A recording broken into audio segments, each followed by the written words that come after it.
성경 말씀 마태복음 16장 21절로 23절. 이때로부터 예수 그리스도께서 자기가 예루살렘에 올라가 장로들과 대제사장들과 서기관들에게 많은 고난을 받고 죽임을 당하고 제3일에 살아나야 할 것을 제자들에게 비로소 나타내시니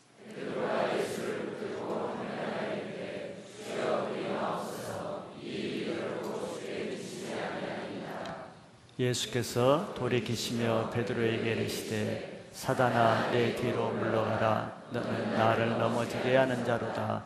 내가 하나님의 일을 생각하지 아니하고 도리어 사람의 일을 생각하는도다 하시고. 아멘. 네, 오늘 말씀은 이어서 사단아 내 뒤로 물러가라는 제목입니다. 신앙은 늘 강조하듯이 이 세상에 속한 차원이 아니라 하늘에 속한 영적인 차원의 일이라고 말씀할 수 있습니다. 하나님 나라에 속한 이 영적인 일을 이 세상적인 인간적인 방법으로 하고자 할 때 거기는 생명 없는 종교가 나타나게 되죠. 종교인들은 영적인 세계를 모른 채 단지 인간적인 이성과 세상의 기준으로 신앙을 하고자 하기 때문에 하나님과의 관계가 끊어지는 삶을 산다는 것이 문제입니다. 세상에 있어 영적인 것과 인간적인 것은 영원히 함께 할 수 없는 물과 기름과의 관계와 같다고도 알 수 있습니다. 사람들은 이것을 서로 믹스하려고 하기 때문에 신앙이 희석되고 세속화되고 인본주의화 될 수가 있는 거죠. 이 세상의 기본적인 모든 사상과 이 세상에 있는 원리들의 저변에는 그래서 하나님과 배치되는 인본주의적인 가치관이 깔려 있습니다. 그래서 이런 인본주의는 사람들에게는 매우 좋게 여겨지고 자연스럽고 또 상식적으로 여겨지지만 그러나 그것이 하나님 나라에는 배치되는 역할을 하게 되죠. 그래서 우리가 볼 때도 인간적으로 보면은 사랑도 많고 성품도 선하고 또 사람이 인정이 많은 그런 사람임에도 불구하고 그런 사람일수록 영적인 일에 있어서는 오히려 닫혀있는 경우가 많습니다. 이해가 안 되죠. 저 사람은 참 사람은 좋은데 인정도 많고 선한 일도 많이 하고 참 좋은 사람인데 영적인 일에 대해서는 전혀 다른 모습을 나타내고 영적인 것에는 닫혀있고 벽이 생기는 그런 사람들이 있죠. 가족 중에서도 우리 셀에서도 사람은 너무 좋은데 영적으로 막혀있는 경우가 있습니다. 그게 왜 그러겠습니까? 영적인 것과 인본주의적인 것에는 큰 벽이 있다는 것을 나타내는 거죠. 그래서 신앙도 어떻게 보면 정말 악하고 인간 같지 않는 사람이 의외로 예수님을 믿고 의외로 주님 앞에 깊이 변화되는 사람이 있는 반면에 인간적으로는 너무 착하고 선하고 선량 같은 사람이 정말 끈질기게 주님 앞에 돌아오지 않고 말씀을 듣지 못하고 주님을 배척하는 그런 사람이 있지 않습니까? 우리 이런 문제들을 잘 해결하지 않으면은 좋은 게 좋다고 인간적인 신앙으로 빠지게 될 수가 있습니다. 오늘 말씀은 바로 그런 부분을 성경을 통해서 잘 이해할 수 있는 내용입니다. 오늘 베드로를 통해서 왜 우리의 선한 것이 하나 앞에 꼭 선한 것이 되지 못하고 또 반대로 더더구나 우리의 선한 것이 왜 하나님 앞에 또 책망받을 일 또 하나님의 일을 대적하는 일로 나타나는가 하는 그런 문제들을 잘 이해할 수 있는 내용입니다. 오늘 말씀을 통해서 우리 영적인 일을 어떻게 해야 하나님 앞에 받아들여지고 또는 어떻게 할 때 우리의 좋은 것이 하나님 앞에는 오히려 넘어지는 신앙이 될 수 있는가를 잘 볼 수 있는 기회가 되시길 바랍니다. 먼저 본문을 통해서 보면은 예수님의 십자가 부활에 대한 예언의 말씀을 먼저 하고 있습니다. 앞에서 예수님은 베드로를 통해서 신앙 고백을 들으셨죠. 그리고 베드로를 칭찬했습니다. 그리고 나서 그때로부터 예수님은 자신의 십자가와 부활에 대한 아주 중요한 말씀을 비로소 제자들에게 말씀하시기 시작했다고 그렇게 기록하고 있습니다. 왜냐하면 이제 그 때가 가까웠기 때문에 제자들을 미리 준비시키기 위해서입니다. 그래서 제자들이 이 말씀을 영어로 잘 받아서 이해를 하면은 나중에 십자가 사건을 만났을 때 전혀 그들이 동요하거나 어려워하거나 시험에 빠져 예수님을 배반하고 도망가는 일이 없을 거예요. 그래서 예수님 지금 미리 말씀을 주시는 겁니다. 그 때를 대비하기 위해서.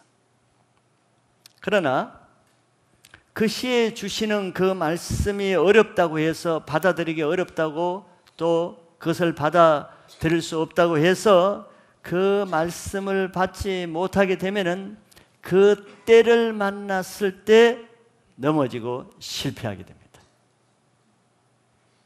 이게 말씀의 중요한 이유죠. 말씀에는 항상 예언적인 성격이 있기 때문에 그렇습니다. 그래서 자기에게 주어지는 현재 그 말씀 안에는 자신에게 관계된 하나님의 뜻이 있다는 것을 믿고 들으셔야 됩니다. 나와 관계없는 말을 쓰면 아무것도 없습니다.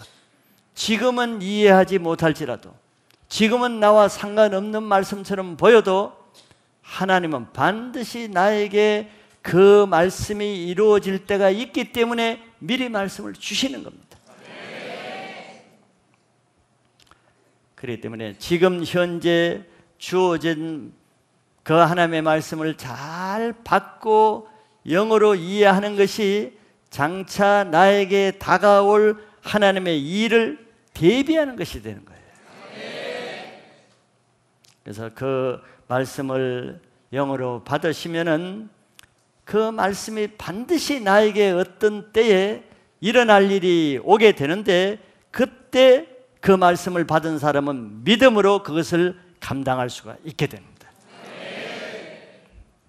그러나 지금 주어지는 말씀을 받지 못하게 되면은 그 일을 만났을 때 믿음이 없어 실패하고 난 다음에야 그것을 깨닫게 되고 후회하게 되죠. 아, 그래서 예전에 그 말씀을 주어졌구나. 깨닫긴 하지만 이미 늦은 것이죠. 그렇기 때문에 자신에게 주시는 이 주님의 말씀을 믿음으로 잘 받는 것이 하나님 앞에 내가 예언적인 신앙을 하는 방법입니다. 그럼 예수님이 제자들에게 오늘 어떤 예언적인 말씀을 하시는가를 하나씩 봅니다. 첫째는 예수님은 자신의 죽으심에 대해서 제자들에게 예언적으로 말씀을 미리 주십니다. 죽으시는데 어떤 방법으로 어디에서 죽으실 것인가를 구체적으로 말씀하시죠. 먼저는 예수님이 죽으시는 장소를 구체적으로 말씀하십니다. 예수님은 자신이 예루살렘으로 올라가셔서 거기서 죽으실 것을 말씀하세요. 예루살렘은 하나님의 성전이 있는 거룩한 성입니다. 그곳에는 하나님의 성전이 있을 뿐만 아니라 하나님을 가장 잘 섬기는 많은 제사장들과 서기관, 바리새인, 장로들, 거룩한 종교인들이 있는 곳이 예루살렘입니다. 저 예수님은 자기가 죽으실 장소가 악한 이방 장소도 아니고 더러운 강도의 소굴에 끌려가서 죽으시는 것도 아니고 반대로 가장 하나님의 거룩한 장소, 거룩한 예루살렘에서 하나님의 아들이 죽게 될 것이라는 거예요. 이거는 굉장히 아이러니컬한 말씀이죠. 하나님의 거룩한 곳이 타락하면은 사단에게 그 땅이 잡혀서 그 거룩한 땅이 악한 일을 하는 장소가 된다는 것을 미리 말씀하시는 거예요. 거룩해야 될 교회가 사단에게 잡히면은 도리어 예수님을 죽이는 일을 하는 악한 장소가 된다는 것을 예언적으로 말씀하시는 거죠. 그래서 성령으로 세워지는 교회가 그 교회의 본래 직분을 감당하지 못하면은 그 교회 안에서 도리어 성령을 배척하는 악한 일을 하고 성령에 충만한 사람을 대적하고 고소해서 죽이는 일을 거룩한 장소 교회에서 그런 일이 일어날 것이라는 것을 예표하기도 하는 거예요.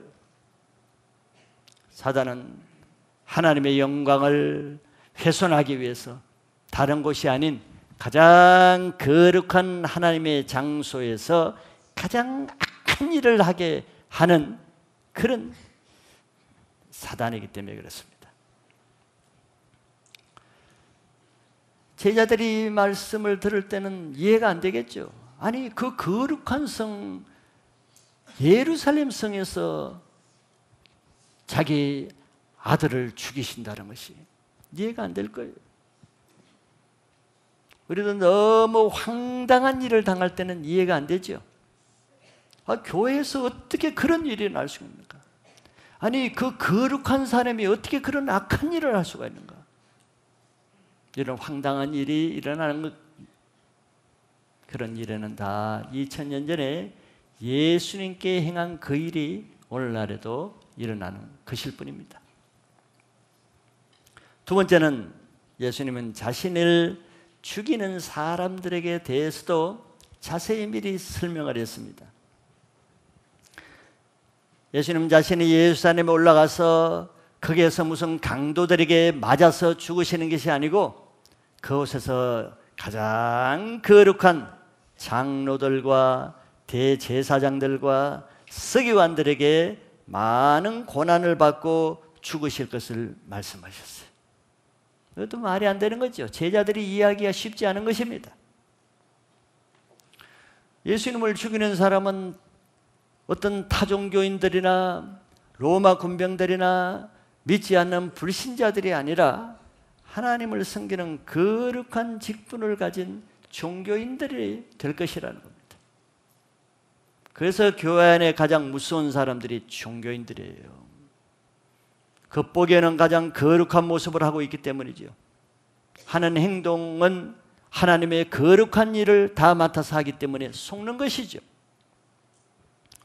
그러니까 영적인 세계에서는 사람의 상식을 뛰어넘는 일들이 일어납니다. 사단은 예수님을 십자가에 죽이는데 가장 거룩한 직분을 가진 사람을 이용하기 때문이죠. 고린도후서 11장 14절 15절에 성경이 이것을 이렇게 기록해 나왔습니다. 이것은 이상한 일이 아니리라 그랬어요. 우리 이상해 보이죠?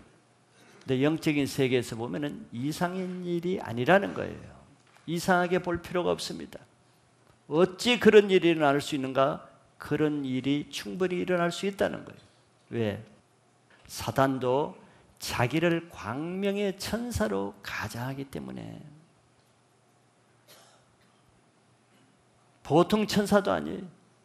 광명의 빛의 천사로 가장한다. 사단이 자신을.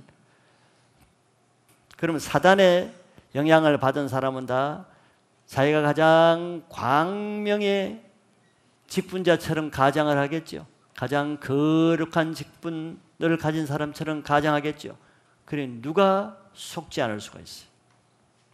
15절에 보니까 그러므로 사단의 일꾼들도 자기를 의의 일꾼으로 가장하는 것이 또한 대단한 일이 아니니라. 그들의 마지막은 그 행위대로 되리라. 그들은 마지막이 되어야 그 정체가 드러난다고 했다. 사단의 일꾼들도 자기를 의의 일꾼으로 가장한다는 거예요.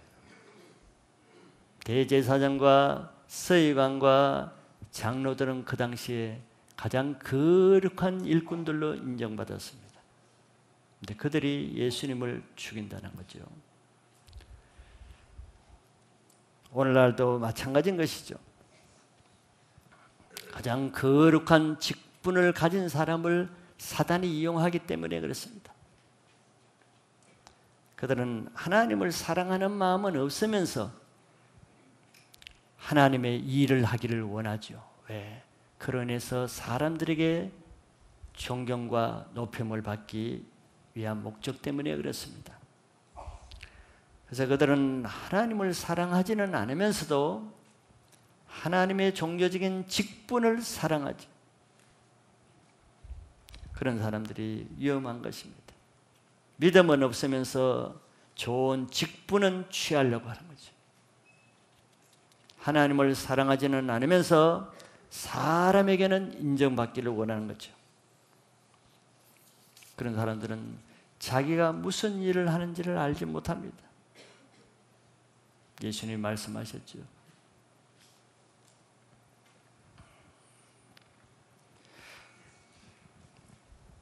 그래서 예수님만을 사랑하게 될 때 우리 속에는 예수님이 주신 은혜와 사랑이 있지만 예수님을 사랑하지 않으면서 내가 어떤 직분과 지위를 가졌다 한들 그 안에는 주님의 사랑이 없습니다. 이것이 하나님을 사랑하지 않으면서 교회에서 계속 직분은 주어지고 역할은 더 거룩한 역할을 하고 이런 사람이 앞으로 닥칠 위험성을 예고하는 것이죠. 사단이 아무 직분 없는 사람을 쓰겠습니까? 쓰기가 어렵겠죠. 그런 사람을 어떻게 예수님을 죽인 일에 쓰겠습니까? 종교적인 직분과 지위와 권세를 가지는 사람을 이용해야 예수를 죽이는 그런 큰 일을 저지를 수 있는 것이죠. 그래도 우리는 하나님 안에서 직분과 지위와 종교적인 권세를 갖는 것을 위험성을 알아야 됩니다. 늘 낮은 데 처하는 것이 안전할 수가 있는 거죠. 그래서 주님은 십자가에 죽으시는 방법을 구체적으로 말씀하신 것은 나중에 제자들이 예수님이 어떻게 죽으시는가를 보게 될 때 놀라거나 시험에 들거나 이상히 여기지 않을 수가 있겠죠. 이 말씀을 하지 않았다면 이건 뭔가 잘못된 것이다. 이건 이럴 수가 없다. 어찌 이런 일이 있을 수가 있는가. 그래서 칼을 꺼내가지고 이 남의 귀를 자를 수도 있는 것이란 말이지. 그러나 이 말씀을 미리 영으로 잘 받았다 그러면 제자들이 그때 당시 놀랄 필요도 없고 흥분할 필요도 없고 오히려 어떤 자세를 가게 됐어요. 하나님의 뜻이 지금 그대로 이루어지는구나. 예수님의 말씀하시는 말씀이 그대로 이루어지고 있구나. 하나님의 관점에서 그것을 바라볼 수가 있을 거예요. 이게 예언적인 신앙입니다. 두 번째는 예수님이 십자가에 죽으실 것만 말씀하신 것이 아니고 다시 살아나실 것도 말씀하셨습니다. 예수님은 죽임 당하신 후에 사흘 만에 다시 살아나리라고 했어요. 이것은 예수 그리스도의 승리를 선포한 것입니다. 즉 십자가에 죽으시는 것만 보면 패배한 것 같지만 내가 십자가에 죽는 것이 패배가 아니라 하나님 앞에서 승리라는 것을 알게 하는 거죠. 그래서 십자가에 죽으시는 것은 너무 슬픈 일이고 너무 억울한 일 같이 보이지만 반대로 그 죽음에서 다시 살아나는 승리는 더 놀라운 하나님의 영광과 우리에게 기쁨을 주게 되는지. 그래서 사흘 만에 살아나셔야 되는 이유는 예수님 때문이 아니고 우리들 때문에, 우리가 죄에 대해서 죽고 우리를 죄에서 구원해서 우리의 의를 위해서, 우리를 위해서 부활하셨다고 말씀하십니다. 그러므로 우리가 예수와 함께 십자가에 죽은 사람은 예수님과 함께 다시 무덤에서 새 사람으로 살아날 수 있다는 것을 믿으셔야 됩니다. 그것은 내가 예수님과 함께 십자가에 죽은 적이 없다 그러면은 아직 내 안에는 예수와 함께 다시 살아난 예수 그리스도의 의가 없다는 것을 말합니다. 십자가의 죄와 사망의 권세가 죽어야만 내 영이 새롭게 살아날 수 있다는 것을 믿으셔야 됩니다. 이 말씀은 내가 오랫동안 교회를 다니고 말씀도 잘 알고 예배도 드리지만 내 영이 한 번은 옛사람이 십자가에 죽은 것이 없다면은 그 모든 것을 해도 내게 변화가 없다는 것입니다. 부활된 새로운 생명이 없기 때문에 내 신앙이 변화가 없다는 거예요. 왜 변화가 없습니까? 십자가에 죽는 것이 먼저 있어야 부활이 있는데 내가 지금까지 아직도 내 혈기와 내 자존심과 내 의와 내 옛사람의 죄에 대해서 죽은 적이 없는데 내가 어떻게 변화될 수 있겠습니까? 예수님도 십자가에 죽은 것이 없으면 예수님도 부활하지 못해요. 마찬가지로 우리 옛사람이 십자가에 죽어진 사람만이 많은 열매로 내 삶에 새로운 생명이 주어지는 것입니다. 올해 우리 신년 말씀이 십자가로 모든 일을 승리하라는 것인데 정말 새로운 영광을 얻기를 원한다 그러면은 좀 아프지만 두렵지만 죽는 것이 먼저 있어야 된다는 것을 믿으시길 바랍니다. 신앙을 새롭게 하기를 원한다면 한 번 정도는 언젠가는 반드시 죽지 아니하고는 안 된다는 것을 명심하시기 바랍니다. 큰 두 번째는 이에 대한 베드로의 반응입니다.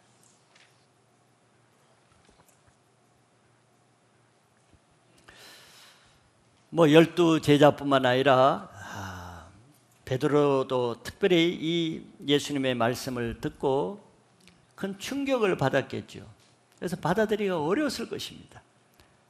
아니 베드로는 조금 전에 주는 살아계신 하나님의 그리스도라고 고백했는데 그리스도가 죽으신다, 그것도 장로와 제사장에게 죽으신다, 이성적으로 납득하기가 쉽지 않았겠죠.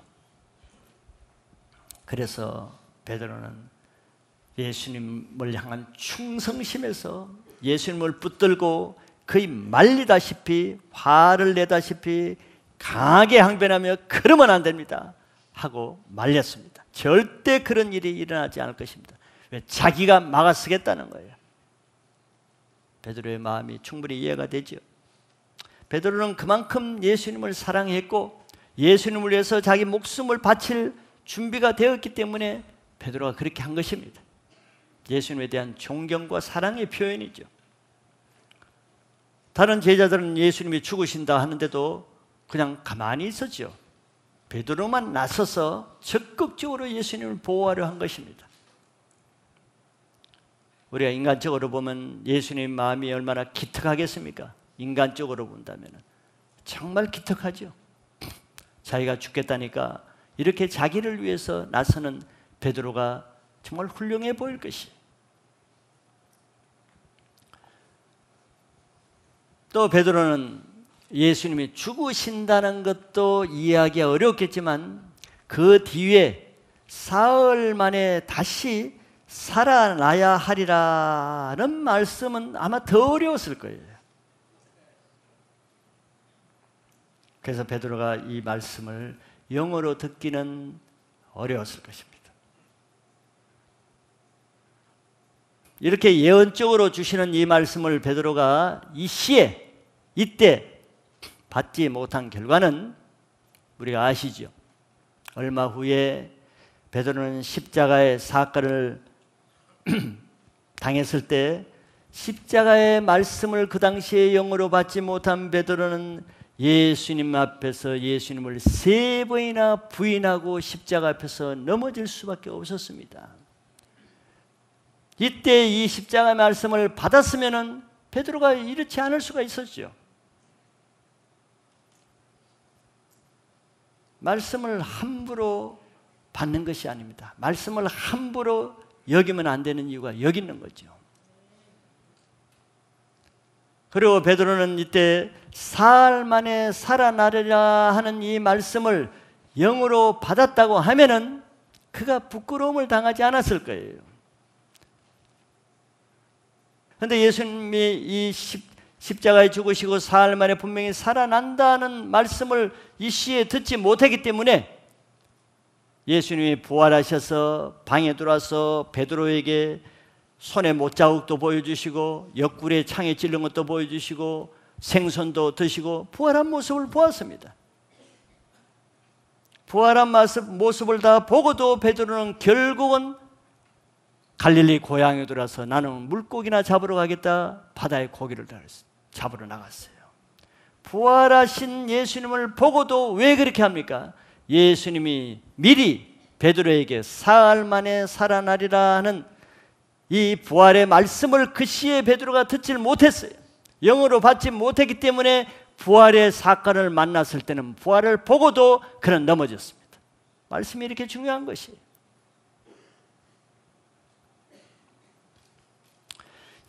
이와 같이 다시 말씀하시지만 예수님이 그 시에 자신에게 하는 영적인 말씀을 영으로 받지 못하면은 반드시 그 말씀이 자기에게 이루어질 날이 오는데 그때 어떤 현상이 일어나는 걸 알아야 됩니다.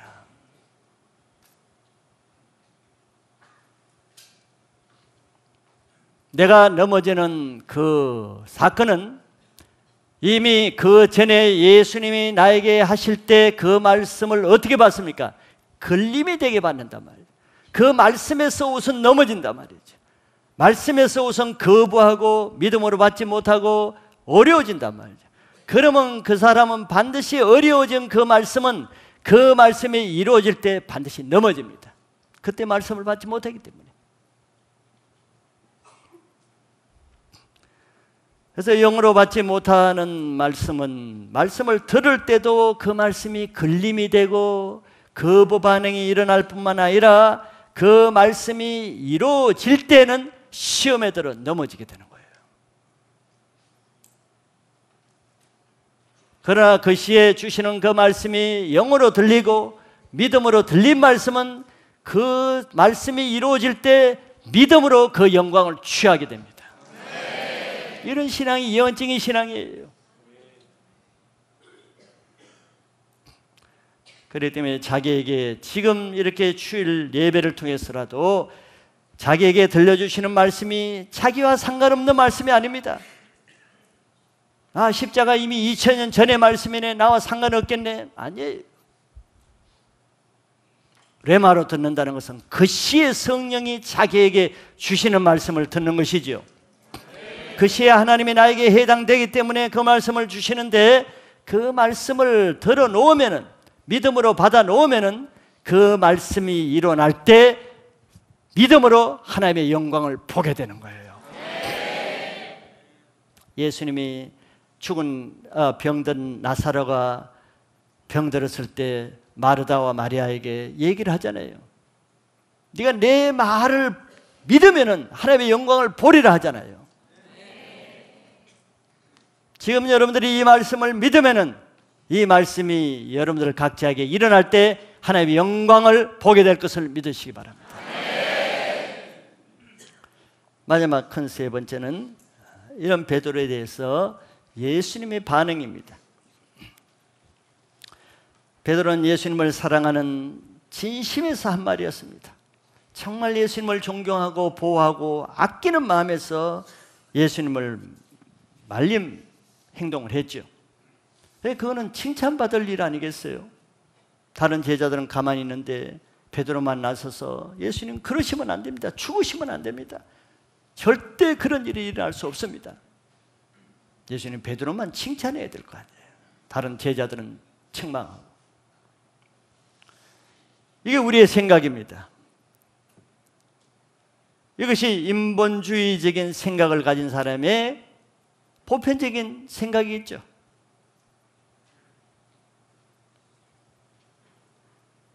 그래서 많은 리더들이나 팀장이나 셀장이 아닌 목회자들이 이런 성도들을 칭찬하고 금방 리더로 세우겠죠. 이런 충성된 사람이 어디 있어요? 내가 지금 병들어 기침이 들어서 사람이 죽는다 그러는데 다른 성도는 가만히 있는데 어떤 성도가 목사님 염려 없습니다. 내가 목사님에게 반드시 병을 고치도록 내가 노력하겠습니다. 그래, 너밖에 없다. 너 팀장 해라.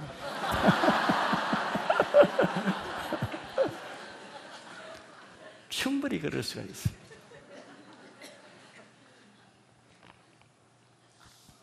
이게 우리의 상식이죠.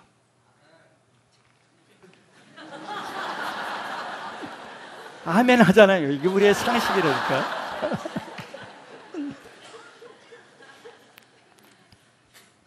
이런 것이 우리가 많이 혼돈되는 것입니다. 이런 것이 우리 신앙을 어렵게 하는 부분이에요. 정확한 분별력이 뭔가를 어렵게 하잖아요. 뭐가 옳은지. 인간적인 생각 있는 사람은 이게 옳다 그러고, 또 영적으로 생각하는 사람은 아니다, 그거 틀렸고 이게 옳다 그러고, 여기서 갈등과 부딪힘과 서로 어려움이 생기지 않습니까? 지금 예수님과 베드로의 관계도 똑같은 것입니다. 이것이 영적인 것과 인간적인 것의 차이죠. 교회는 사실 이런 문제 때문에 교당 교파가 나눠지고 진보와 자유주의와 보수신앙이 나눠지고 참 신앙과 세속적인 신앙이 나눠지는 것은 대부분 이런 관점의 차이입니다. 똑같은 사건을 보고 이거 대단히 좋은 일이다 하는 반면에 그것은 정말 악하고 잘못된 것이라 말하는데 어떻게 그 두 파가 같이 하나가 되겠어요? 나눠지게 되죠. 그래서 예수님은 베드로의 문제가 무엇인가를 무조건 너 틀렸다, 사단이다 이렇게 말하지 않아요. 제자를 교육하기 위해서 베드로야, 네가 정말 좋은 생각으로 그렇게 했지만 너의 문제가 무엇인지를 내가 알려주겠다. 예수님은 이런 의도로 지금 말씀하시는 것입니다. 네가 알지 못하는 영적인 부분을 너는 알아야 될 필요가 있다. 이런 의미로 책망하는 거예요. 베드로를 묘사하는 것이 아니라. 첫째는 베드로에게, 베드로야, 네가 잘하는 행동 같지만 그것은 나를 넘어지게 하는 행동이다 하고 말합니다. 베드로의 생각과 전 반대죠. 베드로는 자기가 예수님을 보호한다고 최선을 다해서 선한 행동을 했다고 하는데 예수님은 그 베드로에게 뭐라고 말합니까? 사탄아, 내 뒤로 물러가라. 너는 나를 넘어지게 하는 자로다. 좀 심하게 말씀하셨죠. 그런데 아무리 죄를 지어도 나는 여러분께 사탄아 이렇게 말한 적은 없죠. 그 말 듣고 남아있을 사람이 얼마나 있겠어요. 이 사탄아.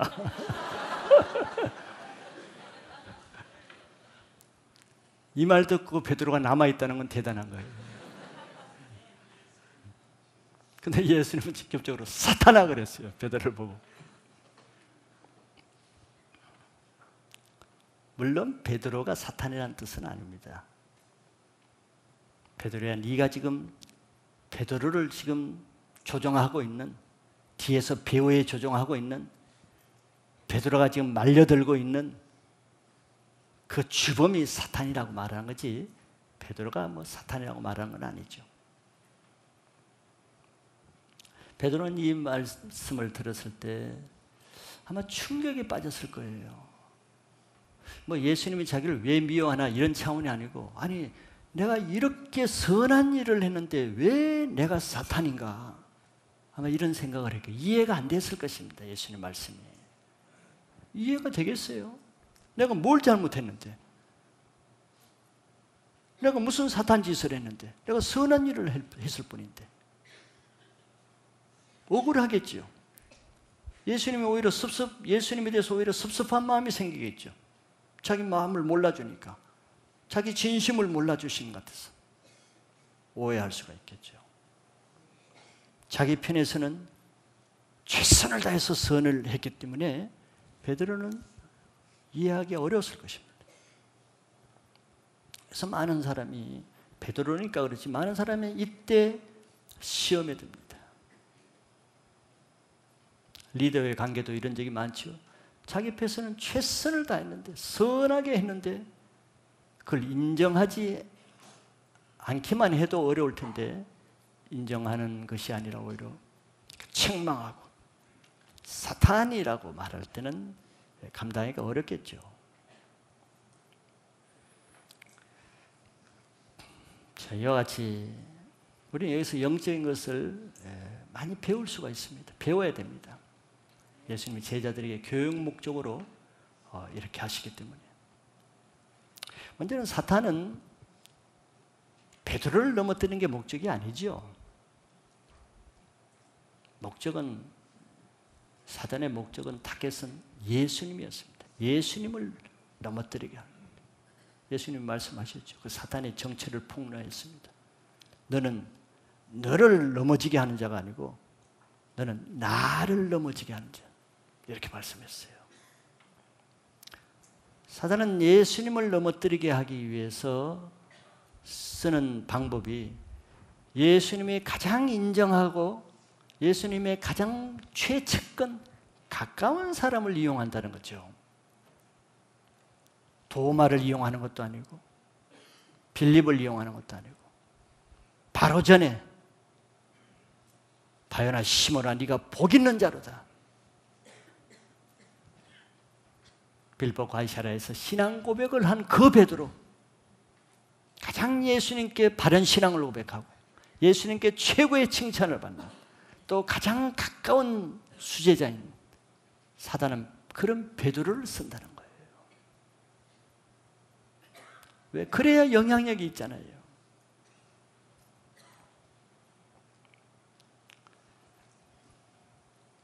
그러므로 사람은 성경에도 선줄로 알면은 넘어질까 조심하라. 왜 그런 말씀을 하겠어요? 바로 사람은 은혜 받고 인정받고 또 세워지고 또 영향을 갖추고 이때가 위험한 때예요. 교만하기 쉽죠. 왜 그러세요? 사단이 교만을 붙이기 때문에 그렇습니다. 겸손하던 사람도요, 정말 온유한 사람도 높아지고 지위가 있고 칭찬받고 잘 되는 자리에 있으면요, 사람이 달라져요. 거만해지고 주장하고 사람 우습게 알고 밑에 사람 깔보고. 전에 안 그랬던 사람이 사람 변했다 그러죠. 저 사람 변했네. 물론 그 사람이 변했을 수도 있지만 더 영적으로 보면 사단이 그런 사람을 유혹하기 때문에, 공격하기 때문에 그 사람이 이렇게 변하는 겁니다. 그래서 조심해야 돼. 좋은 직분이 주어지고 사람에게 인정받고 칭찬받고 자꾸 세워지고 리더로부터 더 높임받는 사람은 더 자신을 낮추고 겸손하지 않으면 그것이 자기의 무덤으로 가는 길이 될 수도 있어요. 그래서 오래 가지 못해. 정치인들도 정치 초년생일 때, 입후보할 때, 선거할 때는 얼마나 순수하고 나라를 생각하고 자기가 좋은 일을 해보겠다고. 다 그런 건 아니지만 연수가 늘어나고 지위가 있으면 초심이 없어지는 거죠.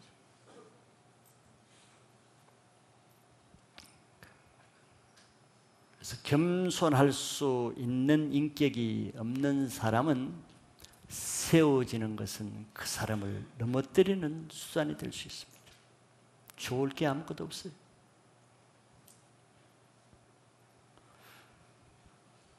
그리고 사단은 육신에 속한 사람, 인간적인 사람을 이용해서 영적인 일을 넘어뜨리는 일을 합니다.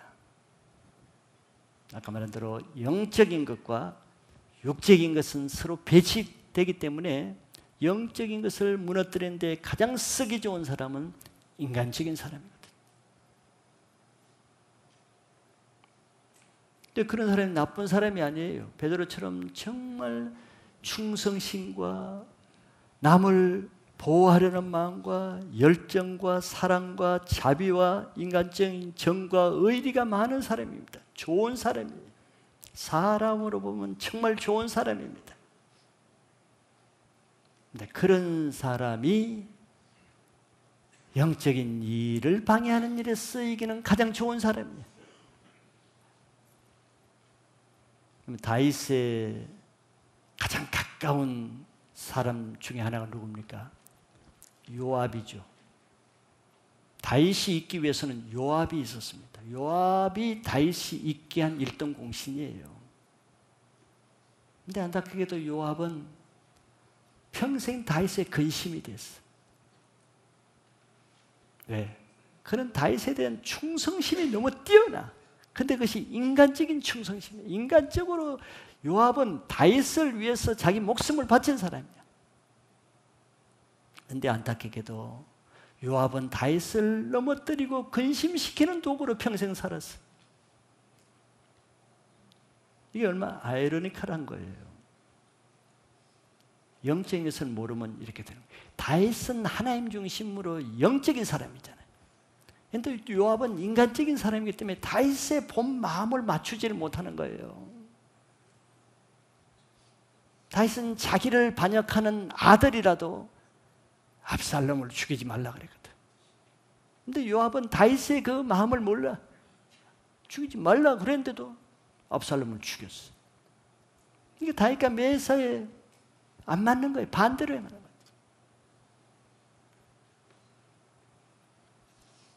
넘어지게 하는 일을 하는 거죠.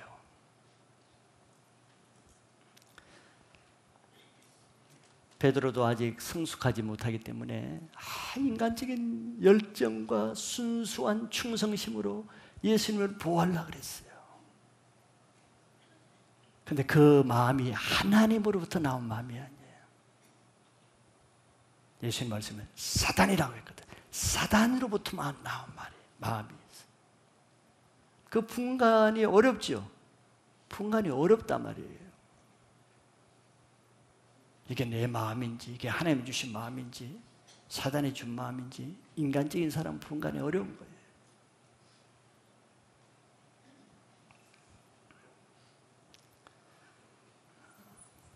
우리는 인간적인 거, 인본주의적인 것을 교회에서 많이 강조하는 이유가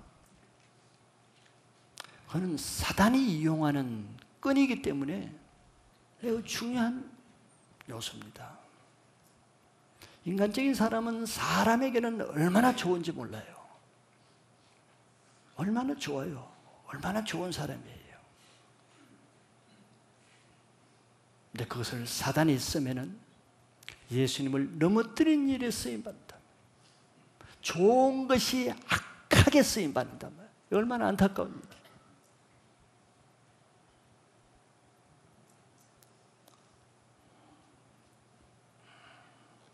그래서 한 번은 우리의 옛사람이, 인간성을 기본으로 한 우리 옛사람이 십자가에 죽어야만, 새 사람으로 바뀌어야만 예수와 한 영이 될 수가 있는 거예요. 또 옛사람이 죽지 않으면은, 여러분들 세일이나 모임에서 어떻게 이게 옳은데 왜 안 하는 거예요? 이렇게 좋은 건데 왜 안 하는 거예요? 늘 부딪히죠. 늘 옳다고 옳은 걸 주장하잖아요. 맞죠? 옳은 건 옳아요. 근데 영적인 것을 모르는 거예요. 자기의 옳은 그 기준에 매여 있는 거예요. 근데 자기는 뭐가 잘못인지 모르잖아요. 내가 뭘 잘못했어? 베드로가 내가 뭘 잘못했어? 이런 생각이라면 자기가 잘한 것이지 뭘 잘못했다고 그러냐 말이지. 이것이 영적인 것과 육적인 것의 경계선에서 일어난 일입니다. 그래서 영으로서 육신의 행실을 죽이는 신앙을 하시기 바랍니다. 마지막 두 번째는 예수님이 베드로의 결정적인 문제를 지적해 줍니다. 베드로야, 너는 지금 하나님의 일을 생각하지 않고 사람의 일을 생각하고 있다는 거예요.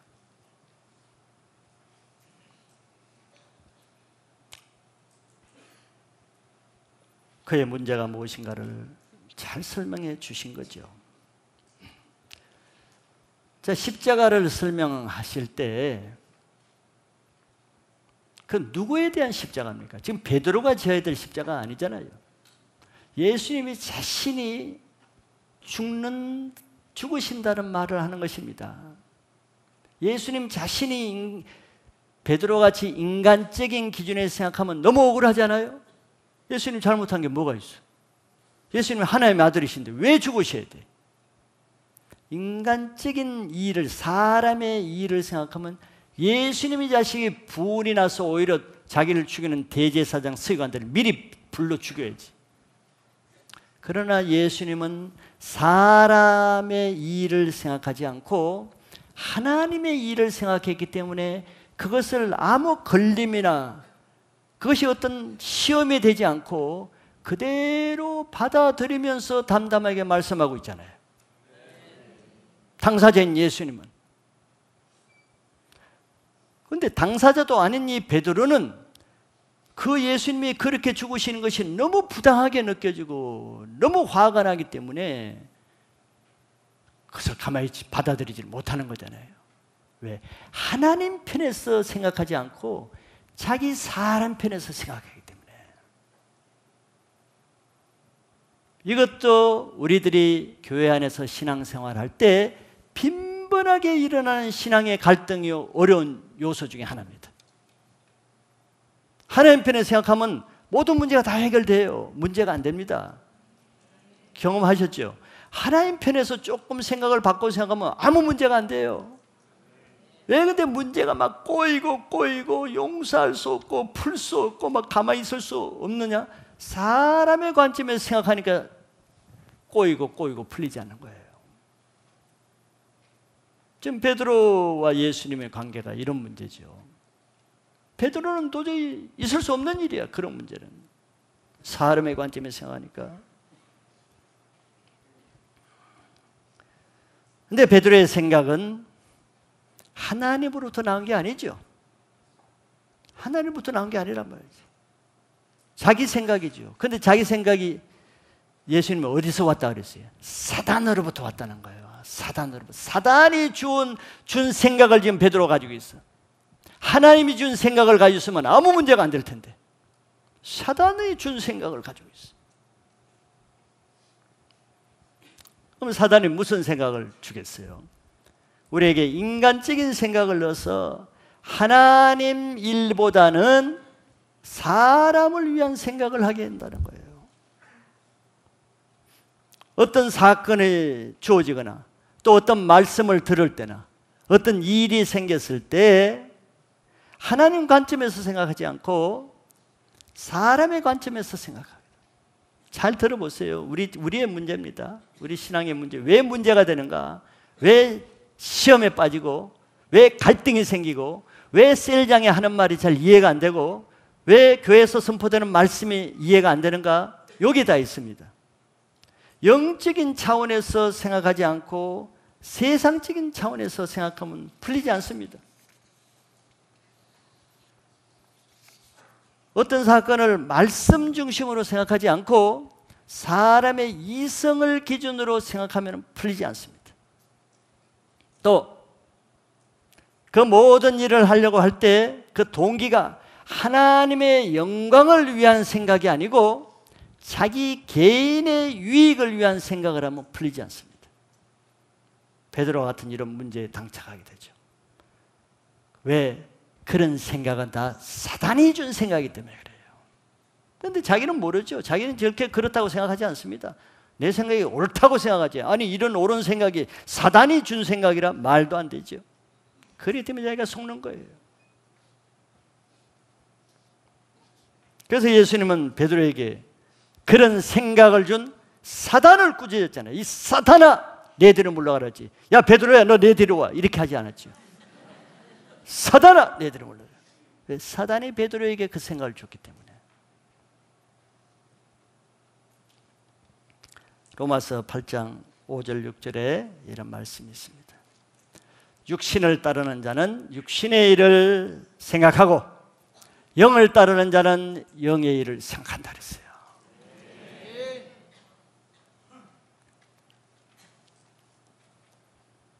왜 내가 자꾸 인간적인 생각, 육신의 생각을 할 수밖에 없겠어요? 육신의 일을 따르니까 세상적인 걸 따르고 인간적인 걸 따르고 육신의 일을 추구하는데 영적인 생각을 할 수가 없죠. 그럼 어떻게 영적인 생각을 하게 되는가? 영의 일을 따라야 되는 거예요. 늘 하나님의 일을 하려고 그러고 하나님 위주로 생각하고 하나님의 영광을 위해서 살려고 하면 생각이 자동적으로 영적인 생각을 하게 되죠. 생각을 따라서 내가 사단에게 속하는가 하나님께 속하는가 갈라지는 거예요. 왜냐하면 사단은 우리의 생각을 통해서 역사하잖아요.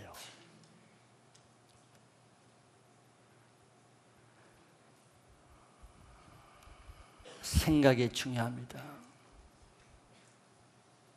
더구나 우리가 속기 쉬운 것은 거룩한 일을 하면은 다 하나님으로부터 온 생각이다.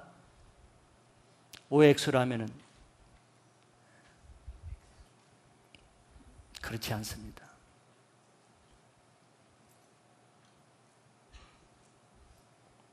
서기관 제사장들은 제사장 직분을 가지면 항상 영의 생각, 하나님 생각만을 할 것이다. 시험 문제 나오면 어떻게 하겠어요? 그렇지 않습니다. 속지 않아야 되는 거예요. 심지어는 그래서 우리는 내가 목회를 하든지 선교 사역을 하든지 교회 봉사 일을 해도 꼭 하나님 영광만을 위해서 영의 생각만으로 하는 것은 아닐 수가 있습니다.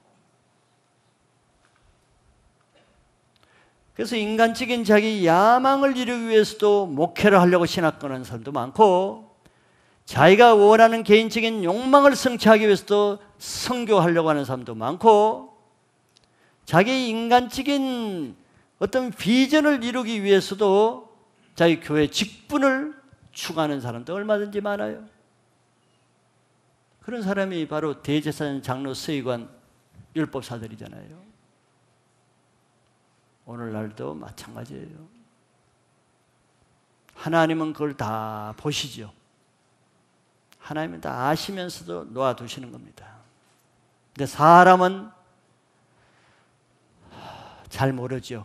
저 사람이 목회를 하면은 저 사람은 하나님을 위해서 하는 것 같고 저 사람이 선교를 하려고 그러면 저 사람은 하나님을 위해서 하려고 하는 것 같고 사람은 그렇게 보지만 하나님은 다 그렇게 보는 것은 아니죠. 중심을 보시죠.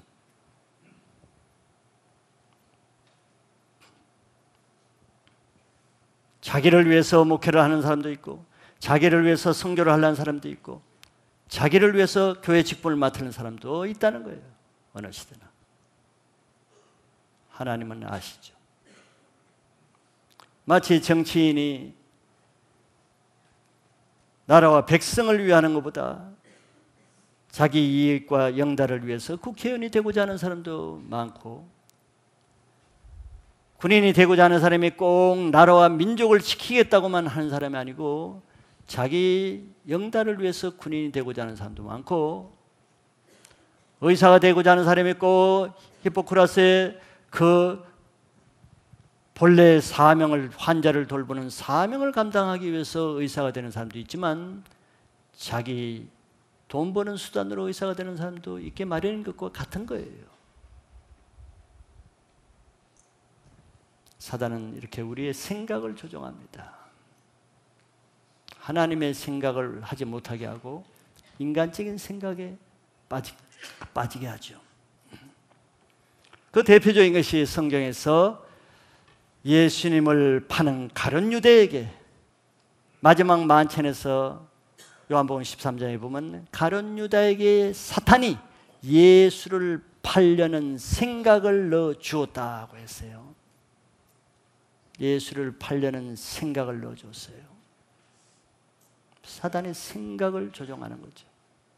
마찬가지로 가룟 유다에게 그 생각을 넣어준 이 사단이 베드로에게는 예수님을 넘어지게 할 생각을 넣어준 것이죠. 똑같은 방법입니다. 여러분들이 죄를 지을 때, 여러분들이 시험에 들 때는 다 왜 시험에 듭니까? 시험에 들 사단의 생각을 받아들였기 때문에 그렇죠. 그냥 시험에 들겠습니까? 그냥 신앙이 안 자라겠어요? 그럴 리는 없죠. 뭔가 딴 생각을 하기 때문에 그렇습니다. 사단은 끊임없이 우리 속에 결국은 죄에 대한 생각입니다. 악한 생각, 음란한 생각, 불순종할 생각, 죄 지을 생각, 판단하고 미워하고 시기하는 생각, 다 이런 것은 하나님부터 나온 게 아니죠. 그러므로 우리는 매 순간 이런 사단이 주는 생각으로부터 그 공격을 막아야 되는데, 그걸 막는 방법은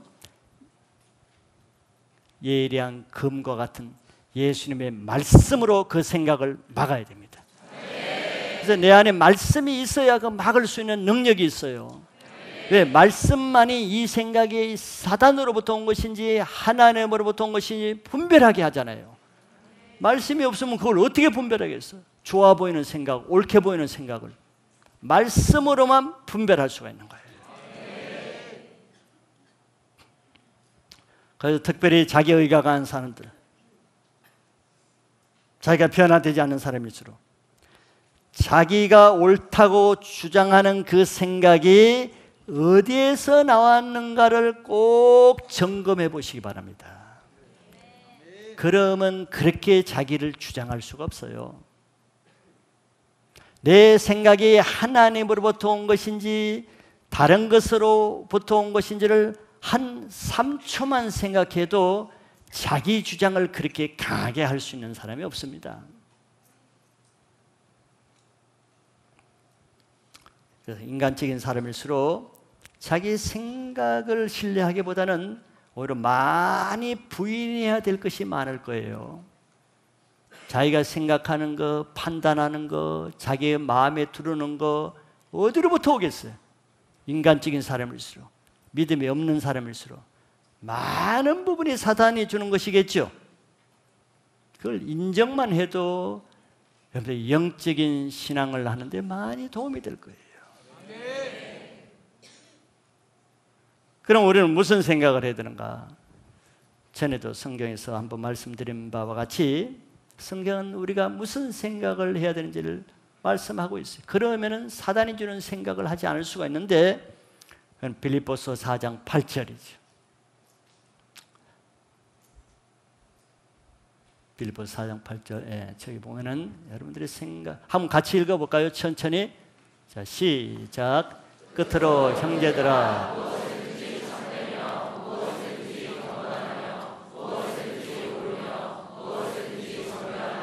무엇이든지 사랑받을 만하며 무엇이든지 칭찬받을 만하며 무슨 덕이 있든지 무슨 기름이 있든지 이것들을 생각하라. 아멘. 이것들을 생각하라 했어요. 이것들을 생각하라. 그래서 항상 말씀에 비춰서 참된 생각만 하고 거짓된 생각 말고 무엇이든지 경건한 생각만 하고 또 무엇이든지 옳은 생각만 하고 무엇이든지 정결한 생각만 하고 무엇이든지 사랑받을 만한 생각만 하고 칭찬받을 생각, 덕이 있는 생각, 기름이 있든지 항상 이것들을 생각하라 했습니다. 이것이 사단이 주는 생각을 막는 방법입니다. 이에서 벗어나는 모든 생각들은 하나님부터 오지 않는 생각이겠죠.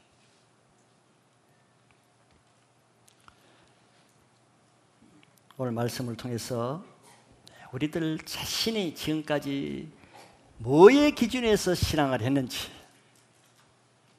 오늘 자신이 어떤 생각을 따라 내가 신앙의 잣대로 행했는지, 내가 어떤 생각을 가지고 말씀도 판단하고 교회도 판단하고 셀 모임도 판단하고 분별했는지를 한번 생각해 볼 좋은 기회가 될 것입니다.